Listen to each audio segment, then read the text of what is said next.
સાથીઓ, હું સુરેશભાઈ મકવાણા, એડવોકેટ ને આમ આદમી પાર્ટી રાપર તાલુકા પ્રમુખ. દોસ્તો, હાલે અત્યારે હું વિકાસવાડીના જાહેર શૌચાલય પર ઊભો છું.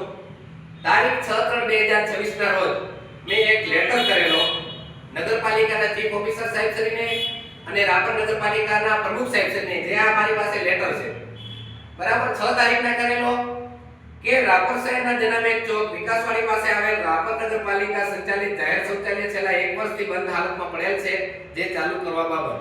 આની અંદર આ રજૂઆતની અંદર મેં એવું પણ લખેલું કે આ જાહેર શૌચાલય છેલ્લા 1 વર્ષથી બંધ છે, એનું બાંધકામ પૂર્ણ થયાને 6 મહિના થઈ ગયા છે, તેમ છતાં આ જાહેર શૌચાલય ચાલુ કરવામાં આવતું નથી.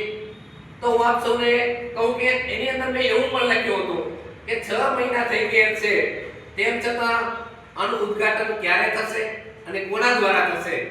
તો આ આપણી રજૂઆત ફરી છે અને માત્ર ને માત્ર 4 દિવસમાં 6 તારીખના લેટર કર્યો અને તારીખ 9 ના એટલે કે આજ રોજ આ જાહેર શૌચાલય ખુલ્લું મુકાયું છે. અને હું અહીંયાથી એટલું જ કહેવા માંગુ છું કે જો વિરોધ પક્ષ મજબૂત હોય તો સત્તા પક્ષને પણ ઝૂકવું પડે. આ આનું ઉત્તમ ઉદાહરણ છે.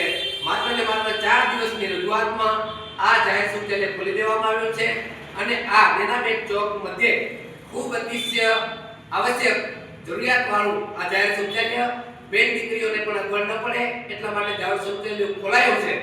એટલે ખરેખર આજે અમે ગૌરવ લઈએ છીએ કે અમારી જે અમે રજૂઆતો કરીએ છીએ એ ફળી રહી છે. અસ્તુ ભારત માતા કી જય.